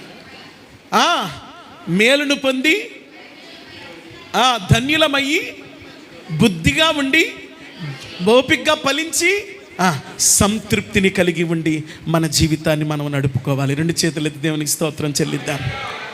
లూసీ అనే ఒక వెధవరాలు ముసలమ్మాయి ఒక బీడు పడిపోయిన ప్రాంతంలో నివాసం ఉంటుందంటండి. నేను ఈ మాట చెప్పి ముగిచ్చేస్తాను. ఆ అమ్మాయికి ఎవరు లేరు, దిక్కుమాలిన జీవితం. సరే, ఆకలేస్తుంది, అప్పటికి కూడి తిని చాలా రోజులు అయింది. కట్టెలు కొట్టుకుని ఆ కట్టెలు అమ్ముకుని ఏదైనా కొనుక్కుని తిందాం అని చెప్పి బయలుదేరింది. వెళ్తూ ఉంటే ఎదురు దెబ్బ తగిలి కాలు విరిగిపోయినంత దెబ్బ తగిలింది. ఆ కాలు విరిగిందో ఏమైందో తెలియదు, కానీ విపరీతంగా నొప్పొచ్చి వాచిపోయింది. ఆ పరిస్థితుల్లో దిక్కులేని ఏడుపు ఏడుస్తూ ఉంది, అరుస్తూ ఉంది. ఆ అడవిలో ఆమె ఏడుపుని పట్టించుకొని వాళ్ళు ఎవరు లేరు. చీర చించుకుంది, గట్టిగా కట్టుకుంది. ఎలాగోలా ఓపిక చేసుకుని ముందుకు అడుగులు వేసి 4 కట్టెలు కొట్టుకుని కుంటుకుంటూ ఒక ఊరిలోనికి వచ్చింది వాటిని నమ్ముకోవాలని.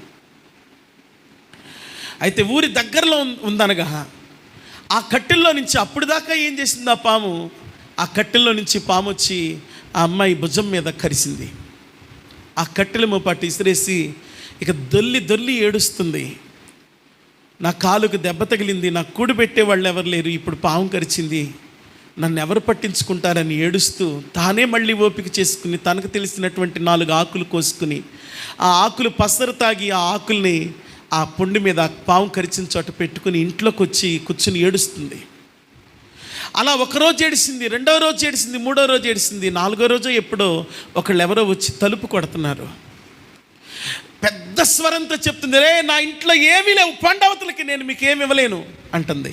మళ్ళీ తలుపు కొడుతున్నారు, నా ఇంట్లో మంచినీళ్ళు కూడా లేవు మీకు ఇవ్వడానికి, వినపడతలేదా, పండి అంటుంది.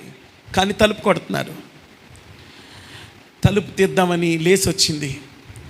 అయితే తను ఒక చెక్క తలుపు పెట్టుకుంది. తీసేలోపు ఆ తలుపు జారి తన బొటన వేల మీద పడింది. బొటన వేలు గోరు ఊడిపోయింది, పగిలిపోయింది. రక్తం కారిపోతుంది, పెద్దగా కేకలేస్తుంది.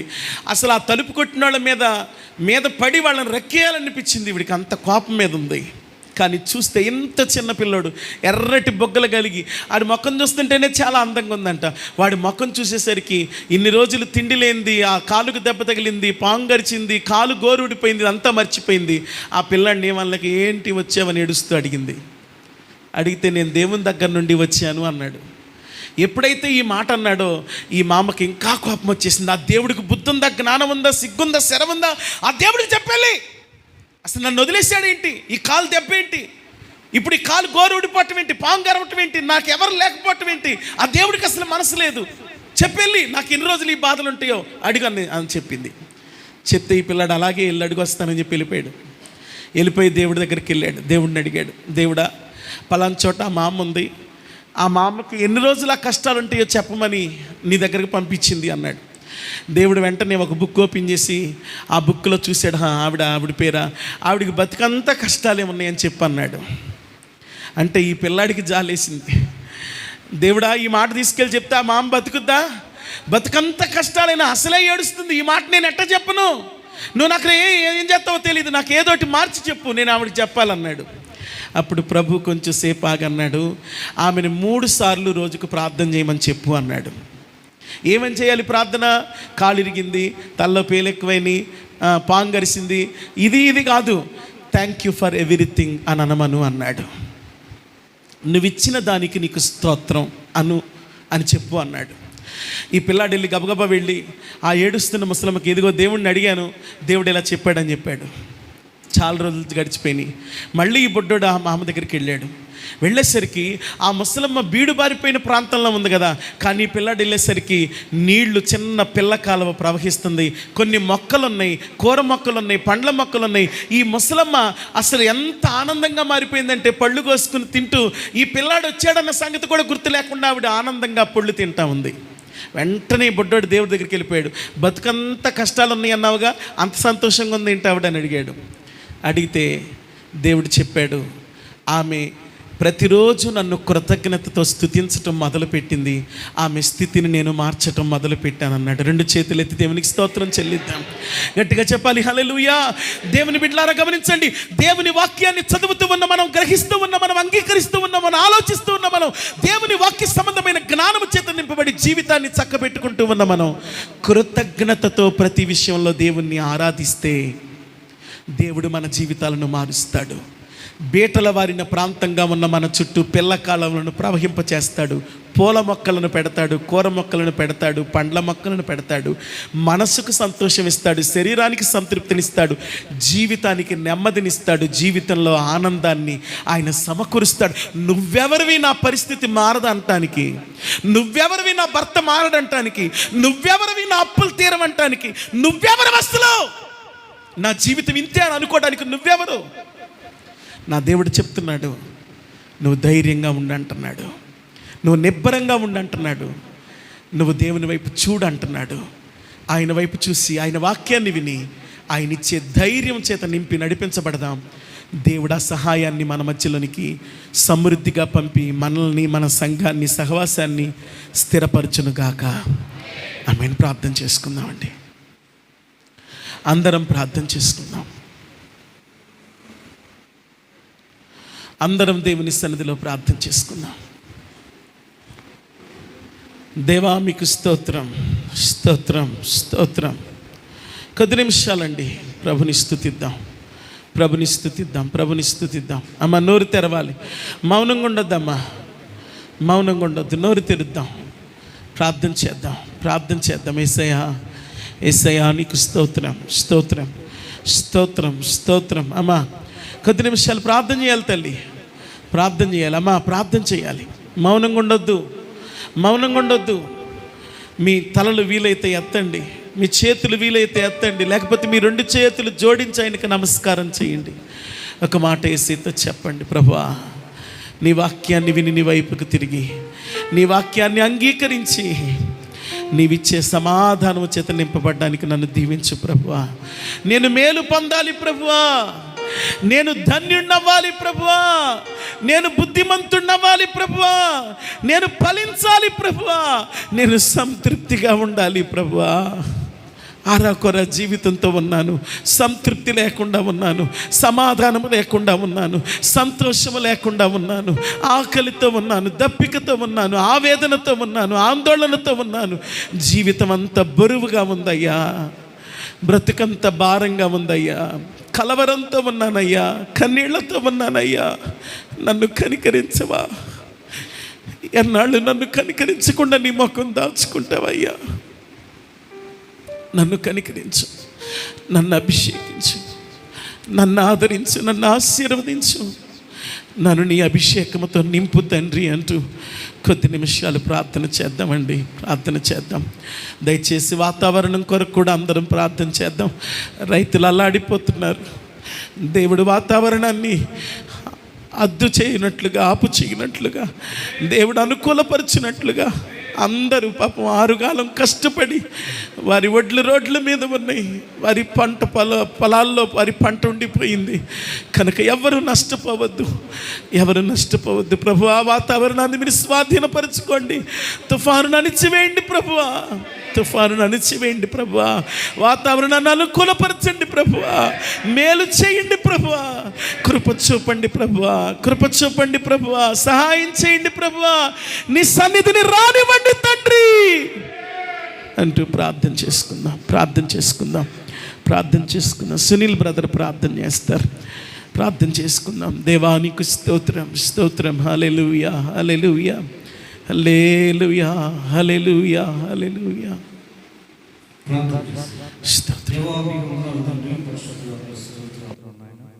ఇప్పటి వరకు కూడా ప్రభా చక్కని వాక్యం ద్వారా మా అందరితో మీరు మాట్లాడినందుకు మీకు స్తోత్రాలు. ఇదిగో ప్రభా విన్నటువంటి ఈ వాక్యము మంచి నేలను పడిన విత్తనం వలె ఫలించి అభివృద్ధి పొంది ప్రభా మా హృదయాల్లో భద్రపరచుకున్నట్లు సహాయం చేయండి ప్రభా. ఆ వాక్యం ద్వారా ప్రభా మా జీవితాలను మేము సరి చేసుకున్నట్లు సహాయం చేయండి ప్రభా. ఆత్మీయంగా ఎదిగినట్లు మీరు సహాయం చేయమని ప్రార్థన చేస్తూ ఉన్నాం. ఇదిగో దేవా, ఎంతమంది అయితే ఈ రోజు నాయన ఈ ప్రార్థన కూడికలో పాల్గొని ఉన్నారో వారిని, వారి కుటుంబాలను మీరు దీవించి ఆశీర్వదించండి ప్రభువా. ఇదిగో నాయన మీ దీవెనల చేత వారి గృహాలకి వెళ్ళాలి ప్రభువా, మీ ఆశీర్వాదాల చేత వారి గృహాలకి వెళ్ళాలి నాయన. ఇదిగో నాయన ఈ రోజు రాలేకపోయిన వారిని మీరు ఒకసారి జ్ఞాపకం చేసుకోండి తండ్రి. మరొక అవకాశాన్ని మీరు వారికి కల్పించండి ప్రభువా.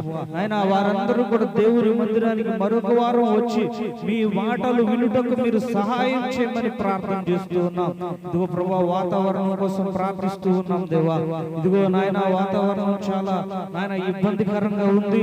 మరి రైతులైతే ప్రభా పంట నోటి వరకు వచ్చింది దేవా. అందరూ కూడా కోతల వరకు వచ్చారు నాయన. చాలా పొలాలు కోత కోసి ఉన్నాయి ప్రభా. మరి రైతులు చాలా నష్టపోతూ ఉన్నారు నాయన. మీరు ఒకసారి జ్ఞాపకం చేసుకోండి ప్రభా. మీ చిత్తమైతే దేవా, మీకు ఇష్టమైతే దేవా, వాతావరణాన్ని మీరు కంట్రోల్ చేయమని ప్రార్థిస్తూ ఉన్నాం. ఇదిగో ప్రభువా, ఎవరు కూడా నష్టపోకుండా అయా వారి కష్టార్జితం వారు అనుభవించినట్లు మీరు సహాయం చేయమని ప్రార్థిస్తున్నాం. నమ్మదగిన దేవుడా నీకు వందనాలు తండ్రి. ఎవరు కూడా ప్రభువా నష్టపోవటానికి ఇష్టం లేదు దేవా. ఎవరు కూడా నాయన అప్పులు పాలైపోవటానికి ఇష్టం లేదు తండ్రి.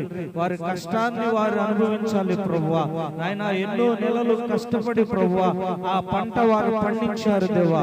ఆయన వారి నోటి వరకు వచ్చింది ప్రభువా. మీకు ఇష్టమైతే వాతావరణాన్ని మీ ఆధీనంలో తీసుకోండి దేవా. మీరు కంట్రోల్ చేయమని ప్రార్థన చేస్తున్నాం. ఎలాంటి ఇబ్బంది లేకుండా నాయన తుఫాన్ అంటున్నారు. ఇదిగో ప్రభువా అది ఈ దరికి రాకుండా నాయన అటు నుంచి అటే వెళ్ళిపోవటకు మీరు సహాయం చేయమని ప్రార్థన చేస్తూ ఉన్నాం. ఇదిగో నాయన ఎంతో మంది వైరల్ ఫీవర్ చేత బాధపడుతూ ఉన్నారు ప్రభువా. వారందరినీ కూడా మీరు ముట్టండి నాయన. ఎంతో మంది దగ్గుల చేత జలుబుల చేత అయ్యా బాధపడుతూ ఉన్నారు ప్రభువా. వారందరినీ మీరు తాకండి దేవా. ఇదిగో ప్రభువా నడి నెత్తి నుంచి అరికాలు వరకు కూడా మీ స్వస్థతను మీరు ప్రసాదించమని ప్రార్థన చేస్తూ ఉన్నాం. 12 సంవత్సరాలు రక్తస్రావం చేత బాధపడిన స్త్రీ నాయన మీ వస్త్రపు చెంగును మాత్రము ముట్టి అయా స్వస్థత పొందుకుంది ప్రభువా. ఇదిగో నాయన మీరు ఒక్కసారి చూస్తే చాలు ప్రభువా. మీ చూపులో స్వస్థత ఉంది దేవా. మీరు కార్యం చేయమని ప్రార్థన చేస్తున్నాం. ప్రతి ఒక్కరికి మంచి ఆరోగ్యం అనుగ్రహించమని ప్రార్థిస్తున్నాం. మరి పరిచర్య చేస్తున్నటువంటి దైవ సేవకులని పాస్టర్మ గారిని వారి పాపను మీరు జ్ఞాపకం చేసుకోండి. సేవకునికి మంచి ఆరోగ్యం ఉంది ప్రభువా. అనేక ప్రాంతాలు అయా విరామం లేకుండా తిరుగుతూ ఉండగా ప్రభువా ఆరోగ్యం మీరు అనుగ్రహించండి. శరీరానికి బలమునివ్వండి ప్రభువా. వెహికల్కి మీ కాపుదలనివ్వమని ప్రార్థన చేస్తూ ఉన్నాం. వెహికల్ మీద వెళ్తున్నప్పుడు వస్తున్నప్పుడు మీ కాపుదల్ని ఇవ్వండి ప్రభువా. అది నడుపుతున్నటువంటి ప్రభువా ఫరూక్ను మీరు జ్ఞాపకం చేసుకోండి. మీ జ్ఞానము కలిగి చురుకుగా ఉండి అయా వాహనం నడిపేటువంటి కృపను దయచేయండి. ఎలాంటి ఇబ్బందులు ఆటంకాలు లేకుండా చక్కగా సకాలంలో వెళ్ళి మీ పరిచర్యను జరిగించి మరలా గృహానికి క్షేమంగా తిరిగి వచ్చుదురుగా అని ప్రార్థన చేస్తున్నాం. నమ్మదగిన దేవుడా మీకే వందనాలు స్తుతులు స్తోత్రాలు చెల్లిస్తూ ఇప్పటి వరకు చేసినటువంటి ప్రార్థన మనవులన్నీ మా రక్షకుడైన యేసు క్రీస్తు వారి నామములో అడిగి ప్రార్థించి పొందినాం తండ్రి.